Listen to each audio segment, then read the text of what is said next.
Let's talk about this, you guys, because a lot of people are really upset over that video. I'm going to play devil's advocate here, and I'm sorry this might upset a lot of you, but there is a lot of truth to what she's saying there. Now, the words that she used might have been what rubbed people the wrong way, but the truth is that if you are homeschooling your child and you are not putting any effort into advancing them or moving them along, that's educational neglect. The reason why I was so against homeschooling when I was a public school teacher is because of what I saw coming back into the classroom after they had been homeschooled for so many years. So what do I mean by this? I mean a 5th grade student, a 10-year-old child coming into my classroom in the middle of the year. They had been homeschooled since kindergarten and they did not know the order of the letters in their first name.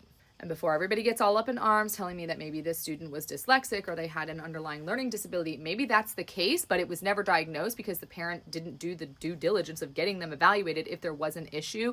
And I'll tell you from my own experience as a teacher, I did not get the vibe that this child had any underlying disability officially. I think they genuinely just never learned properly how to write their first name. Another case that comes to mind is a child that came in and we were doing multiplication and they had added everything up. And when we went back to the paper and I said this, the multiplication symbol, this is not an addition symbol, they were not even aware of what a multiplication symbol was. When they saw the X 4 times for multiplication, they just assumed that was a plus sign. They didn't even know what a multiplication symbol was. This is just a couple of instances over my 12 years of teaching. It was very, very similar scenarios with homeschooling students coming back into the classroom. Now, I've talked about this before where the kids who are being successful in homeschooling are not the ones coming back into the classroom. So I was a little biased. I was only seeing the returning students, the ones that were having issues in the homeschool that had to come back to public school. But the fact still remains that if you're homeschooling your child and you've got in this case, the video is talking about, I think, an 8-year-old reading board books, but let's say a 5th grader who can't write their name or doesn't know the difference between an addition and a multiplication symbol,